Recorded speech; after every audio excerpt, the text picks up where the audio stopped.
Hello, this is Mary Kole with the Good Story Podcast, all about the writing life, the publishing life, and everything in between. I want to thank our Good Story Company team. You can learn more about us at goodstorycompany.com, and I'm thrilled to bring you today's show. Here's to a good story. Hello, everybody. Welcome to the Good Story Podcast. My name is Mary Kole, and with me I have Gretchen McNeil.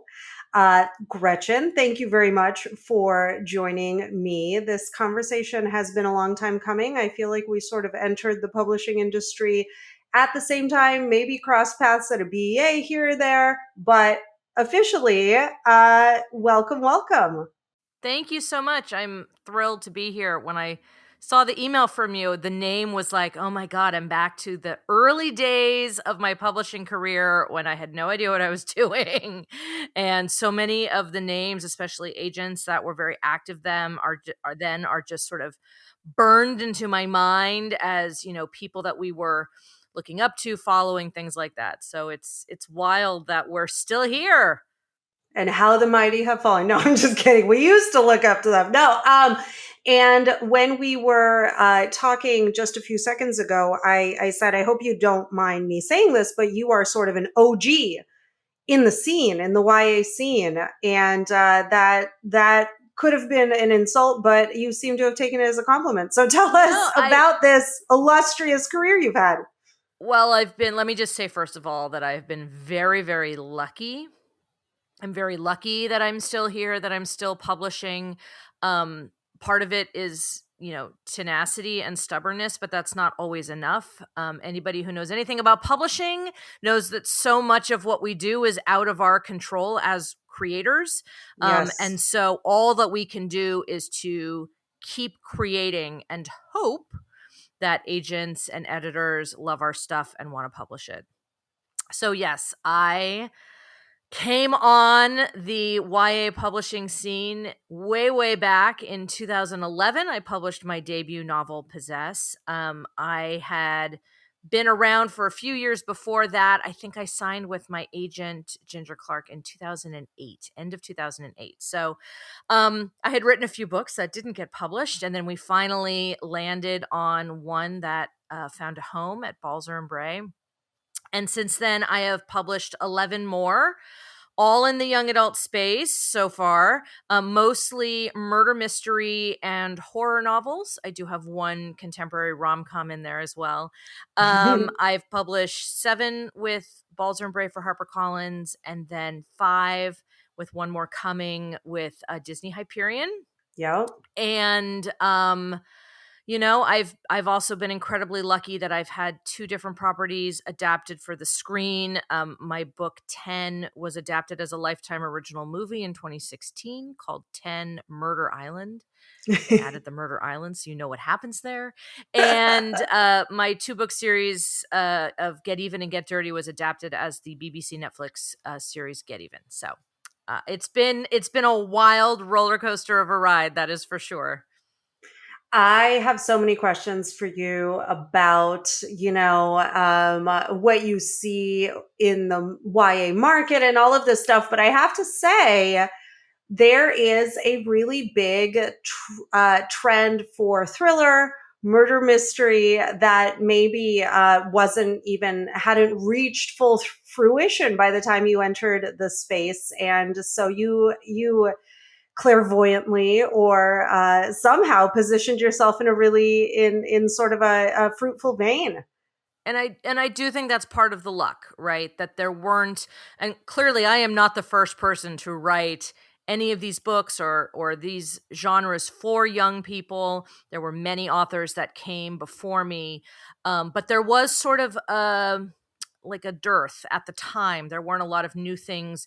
This was a time in publishing where there was a lot of paranormal stuff coming up, a lot of paranormal with heavy romance coming out. Not that that's changed a whole lot, but there weren't a whole lot of people writing horror, murder, mystery, thriller stuff. And so I was able to gain a foothold for books that weren't New York Times bestsellers, that weren't, getting nominated for huge awards and making a lot of lists. I also was very lucky that I had a lot of support from YALSA, the Young Adult School Library Association, Yeah. from ALA. They have always been really supportive of my books.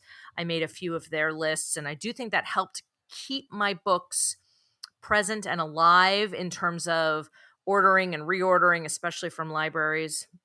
But, there isn't always that kind of luck on your side. Yeah. Of course, I've been hearing literally for a decade, horror is the next thing in YA. And we all sort of wait, like, is it? Are they going to buy more horror novels? I mean, I know that's what I wanted to read when I was young. And I think one of the reasons that I write in these genres is because what I read growing up was a lot of Gothic, Edwardian, and Victorian ghost stories, a ton of Agatha Christie, and you can definitely see those influences in my writing.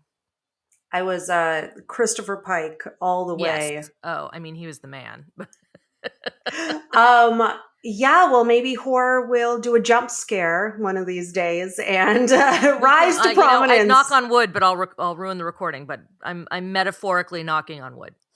As has been foretold, yes. I think it's really interesting to sort of, and I mean, I don't want to force us into this sort of like retrospective conversation, but I do think that it's interesting and I think very transparent that you're saying, yes, there is obviously something about you, your ideas, your writing style, your ability to connect with readers, but also a sprinkle of luck, a sprinkle of market, a sprinkle of things outside of your control. I mean, from a holistic perspective, you as a person, how do you deal with some of that uncertainty? Do you just keep your head down? Do you try and forecast? Well, that you can't do. I mean, anybody that spent 5 seconds in publishing knows that this is an industry with a long leader. Books go from idea to novel somewhere between, say, 3 months and 30 years, however long it takes the author to write. Yep. Once it's finished, it goes to an agent. Maybe there's notes. It goes to an editor. You have to wait for the submission process. That can take 30 years, it seems. If you get a book deal, then you do the editorial process with your editor. And then from the moment that it goes to copy edits, you still have about a year until the book comes out. So nothing happens with lightning speed in publishing. And so being able to forecast what might be the next trend is virtually impossible. And anybody who thinks that they can game the system in that way is probably going to be sorely disappointed. I'm not saying it doesn't happen, but it just takes so long to do these things that all you can really do is just write the book that excites you. But Yeah. it's speculative. There's nothing guaranteed. And you spend a lot of time working on a manuscript, on a book that may never see the light of day, that may end up, we used to call it trunked back in the days when you actually like printed a manuscript out and took notes on it. Save the trees. So, but now it's like trunked in your file of unpublished book ideas on your laptop. And that's just part of it. I think anything creative, whether you work in fine arts, music, theater, it's all speculative. You invest a lot of time and energy in something that may not come to fruition, and that just has to be part of it. That has to be okay. And if you get bitter about it, you probably need to step away from the business, because Mm. nothing stinks worse than a bitter author. Let me tell you, nobody wants to hear published authors You complain. have come out swinging and you have said the quiet part loud, but I am very glad that you did because this is kind of lifting the lid on some of the internal chatter where it does in the slush pile at conferences, in conversation, that bitter author who has clung to that project. Probably they're on the 30-year Yes, writing yeah, the track and clinging to the haven't, book, yeah. yes. So you did mention that you had a couple of trunk manuscripts, a couple drawer manuscripts that you were working on before or during the time that you got Oh your yeah, and agent, before your since. first sale. Okay, so let's talk about have you ever resurrected them, or do you take the position of, it was a learning experience that I needed to go through at the time. I don't need to revisit. I spoke with Laura Sebastian. She came and visited my Story Mastermind small group writing workshop, and she actually has dusted off with success a previous drawer manuscript. So, are they kind of dead to you? So there are a couple of books that will never be resurrected. A couple because they're terrible. A couple because they're just not right for where my career has gone. Like I wrote and this, no, don't email me, people, and ask to read it. You will not read it. No one's going to read this. But I wrote a historical adventure novel set during the American Revolution that will never see the light of day. Wow. And part of it is that it's not a part of my brand anymore. And to go back and revisit that book and rework it would require resurrecting the research that I did for it, and that's not Mm. something I have the time for now that I have small children. But I had a book that came out last year called Dig Two Graves that I had originally pitched to a previous editor at a previous house under the title BFFs, and it wasn't the direction that my publisher wanted to go at the time, so they passed on it. And then later I repitched it, and it became my, what was it, 11th novel, Dig Two Graves, which is a YA take on strangers on a train. That's great. And was it in that instance, do you think it was an issue of timing and fit, or did you have to do a lot of sort of restructuring of the project itself? Well, let me just clarify. It was not a manuscript I had written. It was a proposal. So, Oh, um, okay. one of the things, just for those of you that know this, just bear with me for 30 seconds. In publishing, when you've published a few novels and you're working with the same editor, the same house, you don't always have to write the manuscript before you sell it. You can sell it on proposal, which means you write a synopsis, maybe you write a chapter or two. I've sold books on as little as a one page, which is complicated because you need to deliver, right? You need to Yes. It deliver on has to that be one promise. really good page. One really, really good page. And of course, it helps if you're doing, say, your like sixth book with the same editor at the same house. They know that you're going to deliver a book on time. They know what your oeuvre is, and that helps. Yeah. But this one was a synopsis. It was like a 2-page synopsis, which then I fleshed out. But it did change radically from what I had originally pitched. There were no queer overtones in the original version that I pitched. And when I reread the Patricia Highsmith Strangers on a Train, it, as most of her books, or not most, a lot of her books do, it sort of drips with the homoeroticism between these two characters, the male characters. And I was like, I want to make sure that we get that in, but it's going to change because they're girls and it's going to be like a different kind of relationship. So there were a lot of changes. Also, it had been 6 years. Life has moved forward in terms of all sorts of things, and so it changed, but I hadn't written the whole manuscript, so it wasn't like I had to go in and like retool the whole thing. So All right. So, I have a million questions for you, and none are bubbling up in any order that makes any sense to me. So let me step back and ask you. So when you get an idea, takeaway here. Sometimes your drawer manuscripts will serve you and then, float off into the sunset. Sometimes it is possible to revisit and make them a part of your bibliography. When it comes to casting around for a new idea, talk me through your process a little bit for premise and for ingredients. And it seems like, Strangers on a Train was an inspiration for an idea. How do things sort of arrive? I mean, I steal things from other people. I say that facetiously. It's not entirely untrue, but I'm probably more in line with being inspired by some of other people's great works. 10 very overtly is an homage to Agatha Christie's, and then there were none. That's how I pitched it. It's right there in the description. We're not trying to hide anything. Other things are a little more nebulous. Like I wrote a book called Relic that came out with Epic Reads that is inspired by John Carpenter's The Thing, but it's not set in Antarctica on a research station. So it's just sort of like the feeling, the type of scare that movie encapsulates. Mm. I wanted to bring that in. Sometimes it's a moment. There's a moment in The Ring, the remake of the original starring Naomi Watts, where spoilers, the demon girl crawls through the television sort of after you think everything has been resolved, and then Naomi Watts' creepy little kid says, "Oh mom, you weren't supposed to release her," and then all of a sudden girl Yep. comes through the TV, and it's an amazingly creepy and effective scene. And it was like that moment of, we think we have it buttoned up, but really we've just made everything worse. I wanted to have that moment, that feeling in a book. I think it was 359.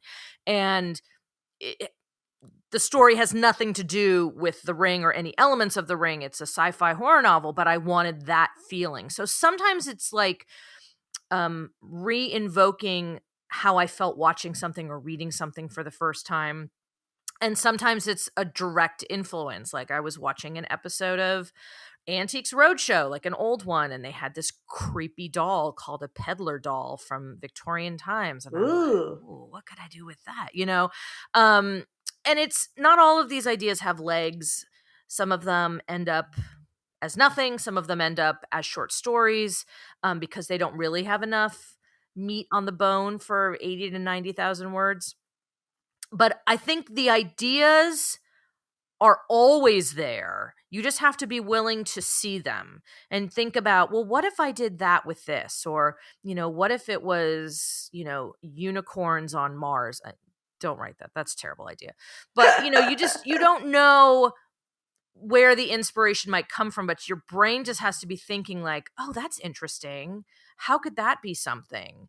I like the book I'm working on right now. I'm working on an adult horror novel that was inspired randomly by a Rudyard Kipling poem, one very small couplet in the middle of this 2-stanza poem. And I'm like, I'm going to write a book based on that. So you just don't always know, but being open to thinking about new things. And then, of course, always consume books, consume art, consume music, consume visual media.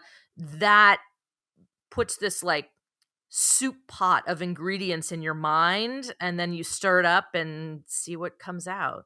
That's a terrible metaphor. No, no, you're a writer. You are slinging the imagery. Okay.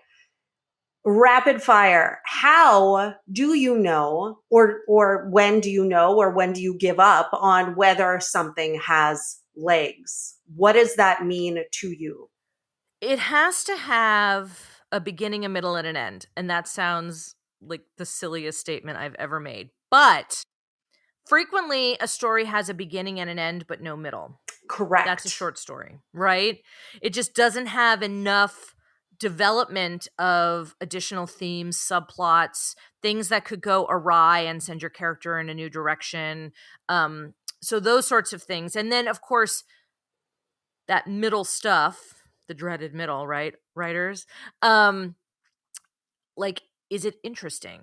Is it fun? If your character takes a turn to the left, is it just more of same, or do you encounter ninjas or something like, wackadoo? So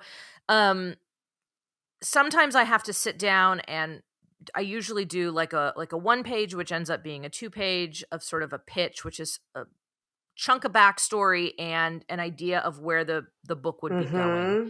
And then if it sticks in my head and I keep thinking about it and thinking about it, then I write a longer synopsis. And if I can do a like 4 to 5 page synopsis, I know that there's enough in that length of a narrative synopsis to translate to a full-length novel. If I can't, if there's not enough meat there, then either I put it away until I can figure out what I'm missing, or think about it in terms of a short story if I ever have time to write those, and that's where we go. That is very, very helpful. And my focus has also shifted a lot to the middle, having that midpoint anchor where the character, there's kind of a twist. You keep turning the screw. I think a lot of Yeah, people I do. teach writing. I teach Yeah. writing on the side because, who doesn't have tons of time? And what I tell my students is something needs to happen near the middle of your book. It doesn't need to be as hard and fast as screenwriting, where like it must be on page 85. Um, but something needs to happen that either changes what your main character wants or changes why they want it. And that's what you need to think about. Like sometimes telling students like, oh, it needs to be a reversal or a big change can confuse them or make them think that it needs to be like, an explosion or Luke discovering that Vader's his father or something like that, right? But really it's just changing what your main character wants or why they want it. Yeah. Yep. Need comes to the party, you know. I'm not very didactic about having a wound, but I do think that that setup, when you talk about, my little one pager has setup and kind of like what happens after. I do think that it does play into the present of the story very much. Certain things that have happened in the past. Why are you moving over to adult horror? It's no reason other than that this specific story will not work if the main character is a teenager. She has to be at the very least in college, preferably. In this case, she's starting a graduate program. Okay. She needs to be an adult, and she needs to have been away for X number of years. And there are certain legal constraints of being a teenager that you do sort of come up against with writing YA. And it's never been an issue really for me in terms of content. Like people ask all the time, oh, do you have to write less content because they're Mm-hmm. teens? I say, well, have you read any of my books? Like they're Right. gory blood fests, most of them. And nobody seems to care about that. But in terms of like teenagers can't just like leave high school at 16 and go live by themselves in an apartment and get a job without either running away or jumping through a lot of legal hoops. And I don't Yeah. need that complication in this story. So she needs to be a legal adult, and she needs to have been away for a few years, and she needs to have a certain knowledge base of a very specific thing that you could probably only get if you were in college. That is a great, great answer. And you don't want this to go into a legal procedural emancipation direction or whatever. Exactly. That's not what the story is about. It's about, people dying in the woods. So They tend to do that if a horror, the genre of horror at large is to be believed. Is adult potentially going to be part of your brand? I mean it could be. It's hard to know. I would love to be able to write some stories for the adult market, especially in the horror space, that just won't fit into YA, into kidlit for reasons that I just discussed.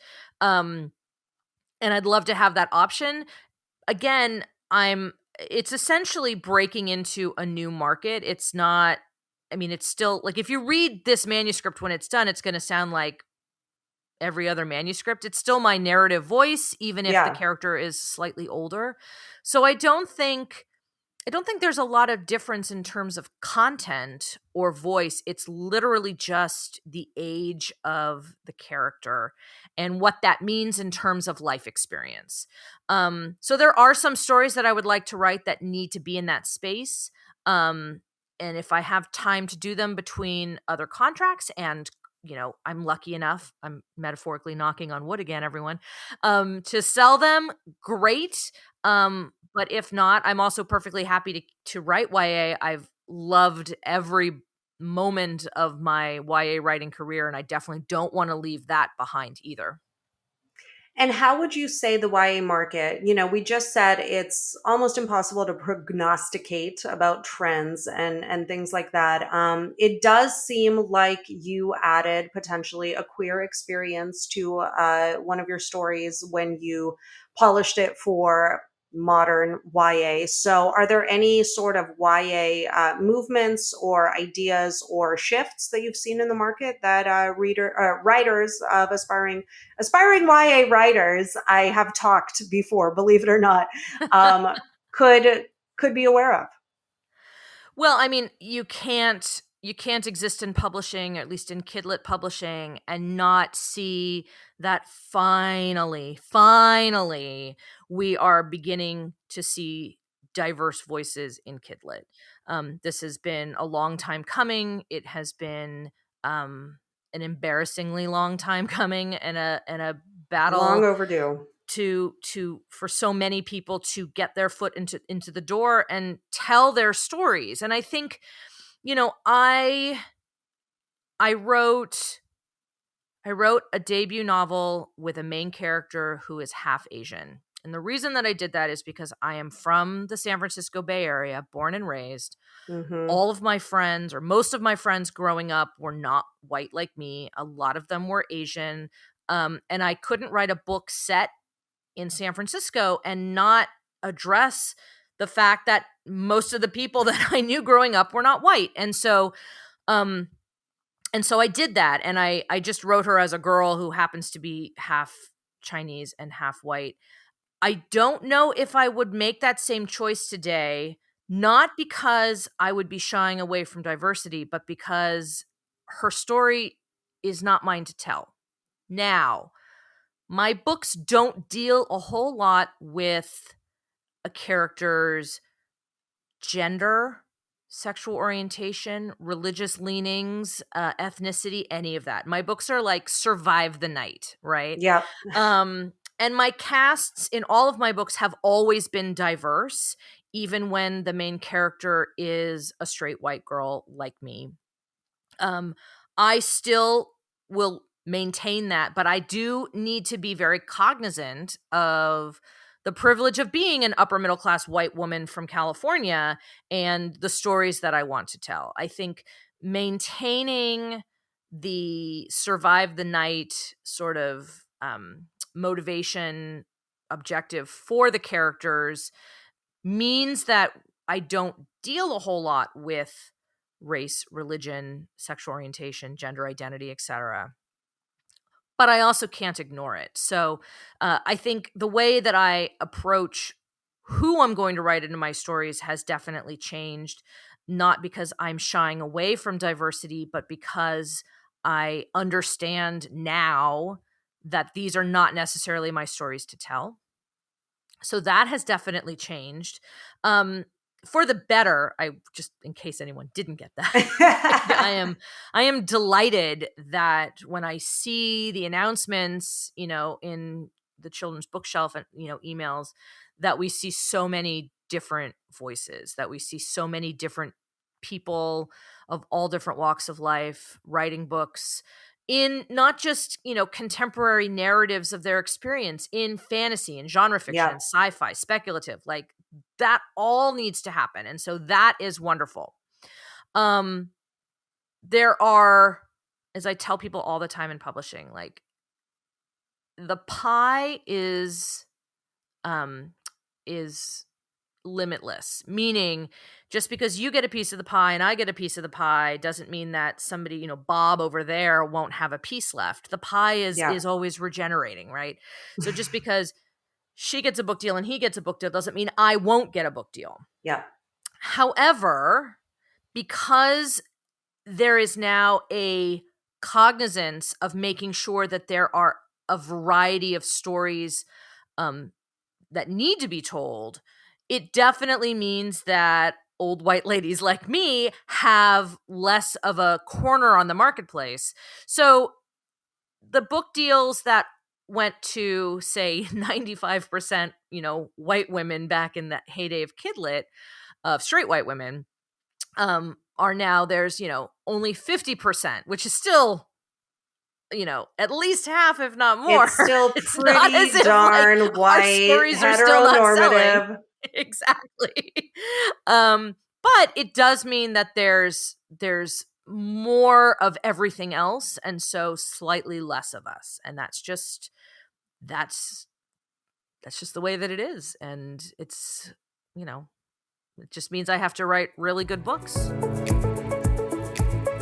Thanks so much for tuning in so far to the Good Story Podcast. If you like our writing resources, we have collected them all in an on-demand vault for the Good Story Learning membership. For one low monthly fee, you can dig through everything that we have ever made for writers: webinars, long-form video classes, downloadables, handouts, all of it, as well as join our Discord writing community to connect with like-minded writers and all of the Good Story Company editors in there as well for advice, critique connections, anything you could possibly want to take a break from the long and isolated work of crafting your story.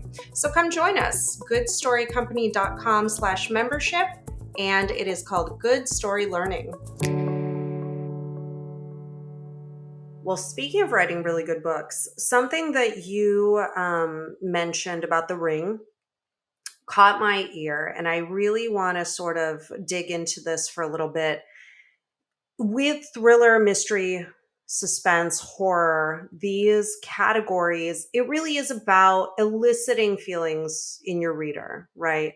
So you're thinking about character, yeah, you're thinking about plot, but it seems like you have to remember why that reader is there in these categories and genres, and that is to feel suspense, to feel dread, to feel fear, to feel, right? That's why we sign ourselves up for a survive the night sort of vicarious experience. And so how do you take into account reader feelings or potential reader responses, and how do you shape those, if you do, when you're writing in this category? Well, the first thing you have to remember is that you are not going to be able to scare everyone, right? There's always going to be someone that's like, oh, that wasn't scary at all, whether it's true or not, or the person that's like, oh, I knew who the killer was immediately. I'm like, fine. Maybe you did. It doesn't matter. So you're sort of going for like an aggregate, right, of reader experiences. I think of writing the mysteries, the thrillers, the horror as reverse engineering. You want to create a certain type of moment, whether it's the reveal of who the killer actually is, or one of the things that frequently happens in like murder mysteries is we think it's this killer, we're sure it's him, we're sure it's him, we're sure it's him, and then the midpoint is that person is dead, the next victim. We've had it all wrong, so we start again. You take that moment and you like, it needs to land, as soon as she opens the door or as soon as this thing happens, like that moment needs to be a so how do we put the pieces in place so that when you knock the dominoes over, it launches that final one into space. And so you think about tone, you think about misdirection. If anyone has had any experience with magicians, my first husband, magician. No Yes. actual way. Yes. Yeah. I've had an odd life. Um it The tricks are phenomenal, especially anything like close-up magic, right? They're phenomenal. And then you learn how they're done. And it's not that they're less phenomenal. I think at that point you appreciate the skill that it took to pull off this illusion, this card trick, whatever. But the moment is gone because you know how it's done, right? And so for me, it's making sure that nobody sees what you're doing. Have everybody watched, something on a movie or on TV where, a man is walking down the street and the camera zooms into the briefcase he's holding and then zooms back up? Well, immediately you're like, what's in the fucking briefcase, right? Like it's Right? important that I know that the briefcase is there. And it's the director making sure that we know that the briefcase is there because it's going to be important.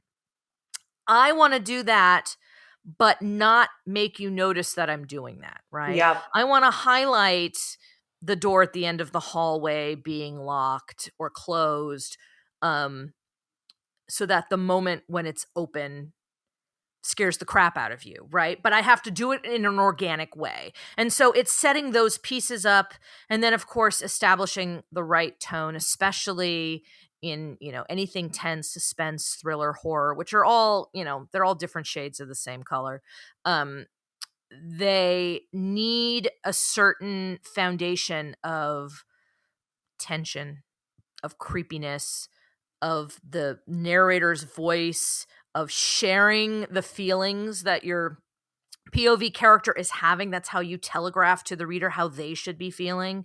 And so, if you can lay all that groundwork well, then the big moments, the big jump scare moments or whatever, will land. We don't have a soundtrack. We don't have Foley work, that you have in a film to elicit those big moments, but we can do it in a way that film can't, by sharing the internal thoughts of your POV character. That is the big difference. And I feel like sometimes writers try to write as if they're a film camera and not take advantage of the native sort of expectation of novel, which is that deep access. Because in film, you have body language, you have dialogue, you have action, you have, Right. You have these, actors yeah, who are interpreting. interpreting, right? Which is huge. And I teach a lot of screenwriters. I'm in Los Angeles. I teach a lot of screenwriters who are adapting unsold screenplays for novels, bless their hearts. And this is the hardest thing to, like, they know story and structure better. They could teach that. I know less of it than they do, trust me. But getting them to share the thoughts and feelings in their characters' heads can sometimes be like pulling teeth. It just takes, and they feel like they're doing too much. And I'm like, when you feel like you're doing too much, you're probably just barely doing enough. Like, go overboard, go wild. And as soon as they allow that to happen, suddenly it opens it up. And then we understand why the character is making choices. We understand why they did this instead of that. And that's what draws the reader in and emotionally tethers them to your main character. So these feelings of dread, these feelings of suspense, what do you think that feeling is? I mean, for the character, it's, I want to stay alive.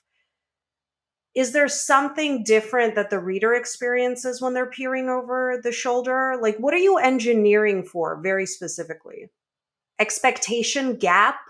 Yeah, I'd say, to be mercenary about it, what I'm really engineering is the inability to stop turning the page, right? Mm. Anytime you come to the end of a section, a sequence, a chapter, whatever in a book, and you're like, oh, I could, I feel I could put this down now and go do something else. The odds of the reader not picking it up and finishing it go up for everybody, even for books you're enjoying. Like, we all just like, oh yeah, remember that book I started 6 months ago and didn't finish? Oh, what happened to that? I want you to not be able to stop turning the pages of my book. And so part of that is knowing, like, as a chapter ends, is there something that we still need to know, something that we're still trying to figure out, a new element that's been introduced right there that we need to see how it plays out? Like, in television writing, it's going to that cliffhanger before the commercial breaks. It's the same thing. You don't want people to turn the channel during the commercial. I mean, okay, there were commercial breaks on this thing called television back in the day, everyone. Hey, depending on your Hulu subscription, you might still be familiar with the concept. And, theater, opera, especially, from the very early days of those art forms, you wanted to make sure that the audience didn't leave, because Mhm. so much of your profit was made in selling beer and food to the audience that you wanted to make sure that they didn't leave at the intermissions. Operas generally have 2 intermissions. Shakespeare plays have like 3 or 4, and you want to make sure that they don't leave. So what do? You add a cliffhanger at the end of the act, and then people want to come back and see what happens. So there is an element of that in terms of when I'm actually writing and I'm structuring chapters, that, and these sequences that they just keep moving forward. And there's, you know, it sounds like a gimmick, but I think it's what effective storytelling has been since the dawn of time, which is hooking the reader and making sure that they can't look away. And so cliffhangers, new information, open loops. By that I mean, a mystery that still hasn't been resolved. What's in that fucking briefcase? Like, come on, like Exactly. lingering. So acute and chronic mysteries. Any other things off the top of your head for that toolbox? And I don't think we don't call them gimmicks. Let's call them tools. Tools, yes. I mean, I always go to the Chekhov shotgun, which is an old, Anton Chekhov said if there's a shotgun on the wall in Act 1, it had better fire by the end of Act 3. Yep. Meaning, don't layer in these elements that have no payoff. I read a book recently that I actually really enjoyed the book and didn't enjoy the ending. And part of it was that it had one of these Chekhov shotguns that didn't fire. Like there was this whole buildup about something and then it never paid off. And I was like, oh, that would have been funnier if. Yeah. Even, it's silly. We were watching a Saturday Night Live sketch this week, which was like Central Park on the first day of spring. It was really, really funny. It's like they're out and it's all the weirdos that come out to the park. And there was a moment right at the end and I was like, oh, those two guys, they should have raised their heads out of the bushes behind them because it was a joke that they'd set up earlier. Yeah. And I was like, oh, that would have been a great beat, and it's seeing that, I think, too, that really helps. Like it ties it all together. It doesn't feel like the novel was created in sections that don't have any connection to each other, that it was like this one big organic thing. I like what you were saying earlier about directing reader attention and how much to pay attention to that closed door at the end of the hallway, how much to mention it. And you obviously, if you mention something, not every detail is going to be revisited, but how you plant those clues. So do you outline? We know you do the one pager kind of like proof of concept. That is expanded out into maybe a more broad strokes 5-page outline. And then do you bullet point this thing to what level of detail? Well, it varies by project. I'm one of these people that has a really detailed outline for the first act. So that's maybe the first 20% or so of the novel. And I know what I'm establishing, the who, the what, the when, the why, right? What the character wants, why they want it, what's in their way, what do they do to get around it, what are the stakes? And then send them, like they make a choice that they can't go back from. Mm-hmm. And usually, like in a murder mystery, it's great. That's when you find the first dead body. Like end of act 1, dead body. And so then after that, I have an idea of the big tentpole moments. Like, oh, I want to have this thing where, they go over to the house and it's full of dead bodies. Or I want to have this thing where, she discovers that, her sister's killer might be on the island with her, whatever it is. Like, can't even remember any of my own books at this point. But is this Murder Island?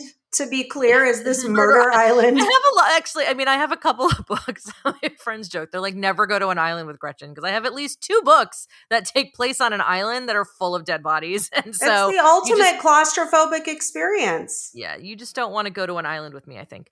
And then I know what the ending is going to be. And so, but between that, the connective tissue, it's a little bit exploratory. I do let things develop, and sometimes things stay right on target from what I imagined, but frequently character voices change. Their personalities make choices that I didn't see coming. A character who I thought I was going to kill off, I decide to keep around. So things do Aw, change. I know it happens very rarely, but you're a when it does happen, benevolent God. I know. So I leave room for that, exploratory side of writing within a framework. I need to have the carrot. I need to have the goal at the end. Sometimes I'll even write the final scene before I finish the book, sort of giving me a goal. And then, of course, it completely changes and I rewrite it, but like it gives me like a goal to go for. And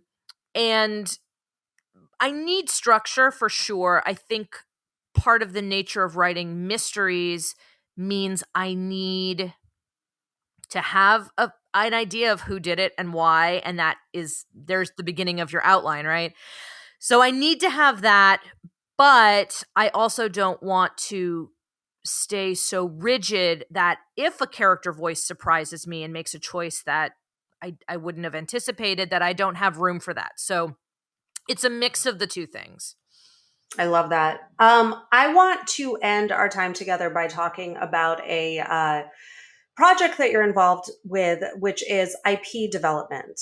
Can you tell me a little bit more, not about specific projects, because that is the trade secret, that's the secret sauce, but you develop stories, concepts, outlines. You work with writers as a tastemaker in this program. So I would love to hear a little bit more about working with story in that way. So I'm very we mentioned at the beginning that I'm a very lucky individual. It's the luck of the Irish, I think. And uh an author named Danielle Clayton, who is a boss lady to the highest degree. She is a force to be reckoned with, and I'm incredibly grateful to count her as a friend. She started a creative endeavor called Cake Creative and an offshoot called Electric Postcard Entertainment. And it's an IP company, right? So what that means is they develop story ideas, they hire writers to write treatments, novels. It sort of depends on the project, and then an agent takes it out and hopefully sells it. And it, especially with writers who are new and don't have a lot of publishing experience, it's a great entree into the industry. The Tastemakers Project is literally just bringing in a couple of published authors. There's Tiffany D. Jackson, Zoraida Cordova, Natalie Parker, and myself. We all write in sort of a variety of different genres, and we bring ideas that are not necessarily right for us to write, to be the author of, or that we sort of maybe don't have time to write for some reason. I spoke earlier about how I have to be very cognizant that some stories are not my stories to tell.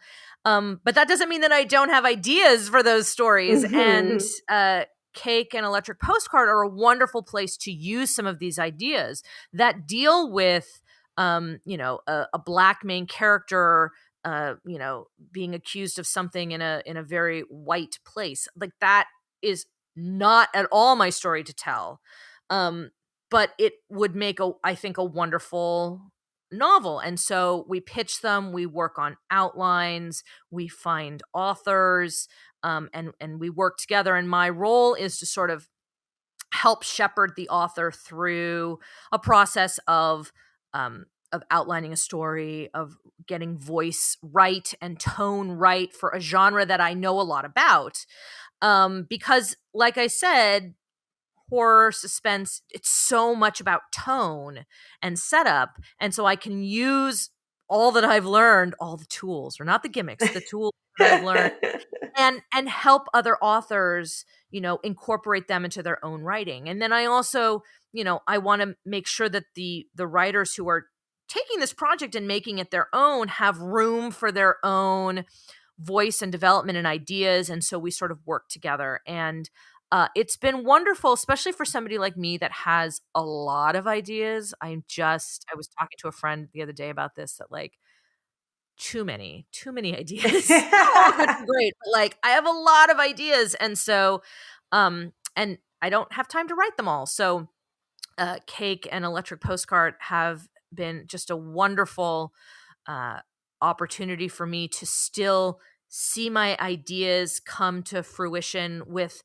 the type of writer who should be telling that story. And also it's working with some of the smartest, most creative and wonderful people that I've ever known in the industry, who I also happen to count as friends. So that also makes it wonderful when you get to do something fun and creative with people you love. I mean, what better option is there in the world?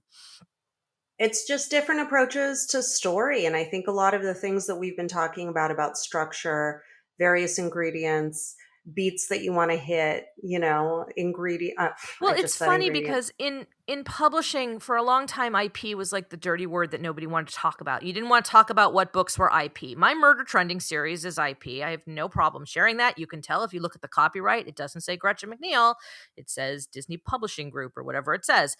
Yeah. There's nothing wrong with this. That is still my book. I still wrote it. It's still my voice, right? I feel complete ownership of Murder Trending. Like, I poured everything into that book. There might not even be a book that is more me than that book. It is funny, it is gory, it has great aha moments, it pulls in pop culture references at a lightning fast pace. It is the most me book, but I don't own the copyright, right? Um in film and television, since the dawn of time, this is how it operates. Yeah. When you see a movie and it's like written by Steve and Bob and, Carmen and, Janine, they didn't all sit down in a room and write it together. Like somebody wrote a script and it was handed off to somebody else who wrote another version of it. And whatever story elements they may or may not have incorporated determines whether or not they get a written by credit or story by or whatever. And then maybe it went to somebody else for punch up. And then there's probably like 4 or 5 other authors who don't even get that kind of WGA credit for the script who also worked on it.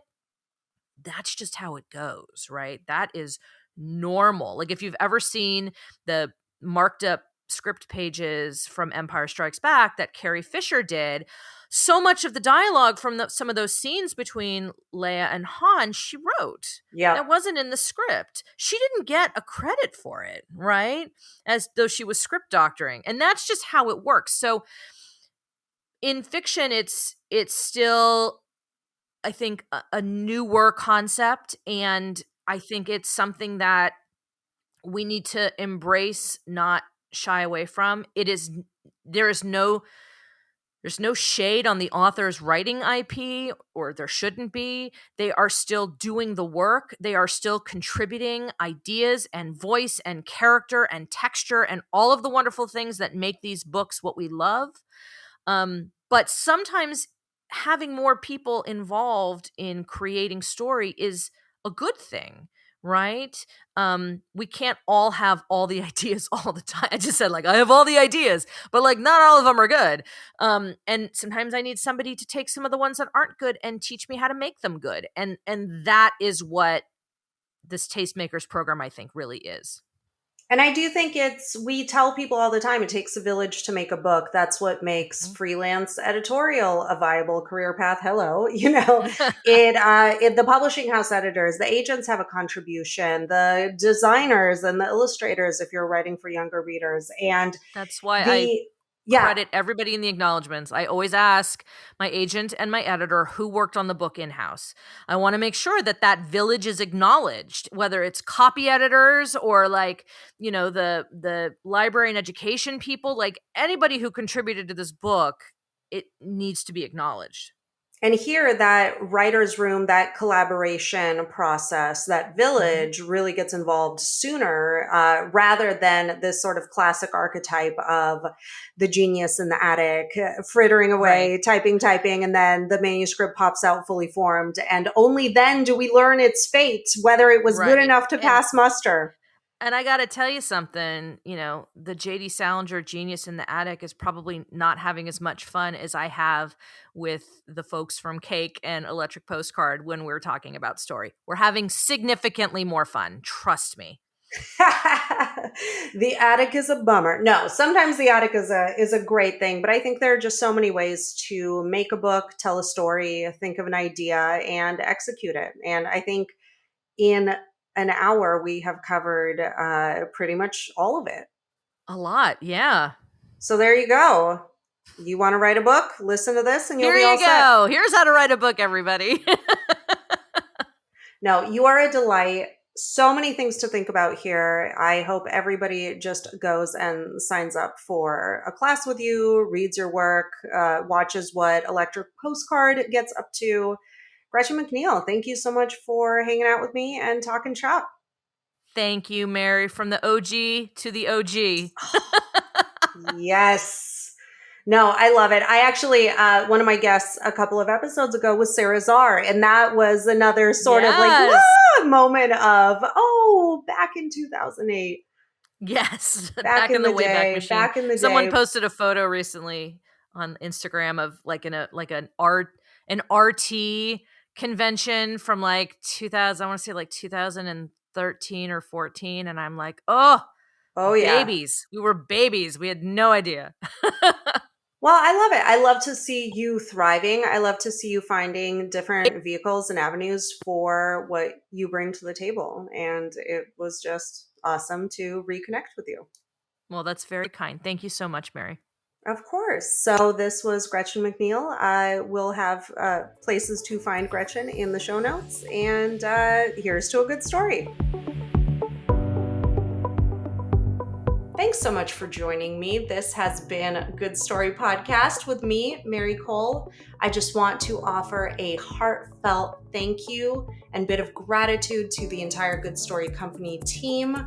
You can find out more at goodstorycompany.com. And of course, to all of you listening and taking the time to really dig into these conversations with me. This has been Good Story Podcast, and here's to a good story.